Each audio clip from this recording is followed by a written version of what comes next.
Assalamu alaikum yeɓiyankoɓe WINNDERE-TV commune sohna kume waɗanto on rubrique dillere campagne saabi ɗum ko won hewɓe ene mbaɗa élection ene jaaha e campagne kono ganda holko woni hen wadde nden en telloto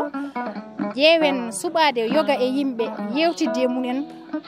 won hen e jewte faade campagne wonden caméra am abbomi jehen on y va.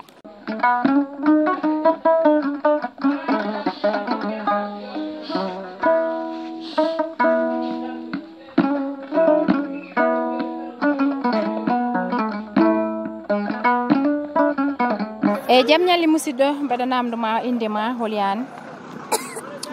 mi salmitimama banam debbo min mbiyetemi ko Abdoul Karim Talla jeeyami ko ɗo e Amadou Hunare e Abdoul Karim min tawma kada nen lawol aɗa yaaha hol candidat ma Abdoul Karim e min candidat mo ko candidat mo ganduɗa candidat baɗɗo fayida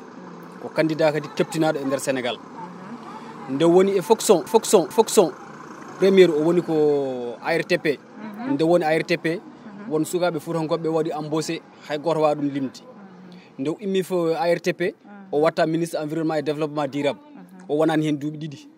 ko waɗi mana embauché e ko hokki contrat ji ɗo e nder leydi Sénégal territoire Sénégal hay neɗɗo goto mana wawama ɗum limande minen hamin keptini politique makko o min cali ko politique da temedde ɗiɗi gorna kam walla da temen nayyi gorna kam on politique min jiiɗi ittude Fouta surtout Hamadou Hunare par ce que politique Fouta ene saltiɗi sa hokkama temedde ɗiɗi a wooti jomum yeehi c'est fini a wonta yiɗum bo andi on politique noon c'est pas la peine o yahani gueɗel ɗimmel guel musidɗo no foti liste uji dañɗen e élection oɗo e nder territoire Sénégal candidat ji ɗi walla liste uji ɗi liste uji ɗi no mi heɓani exactement andu ɗum no foti a anda no foti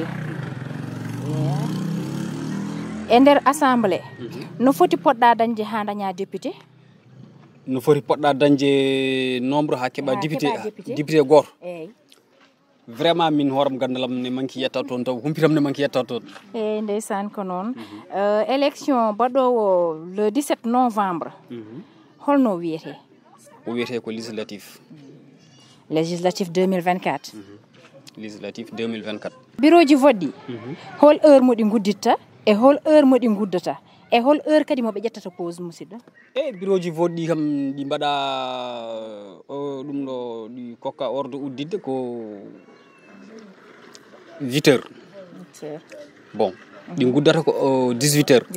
eyyi heure pause majji pause o ko à 14 heures 14 heures woni pause majji 14 heures woni pause holnde campagne o gasata campagne o gasata ko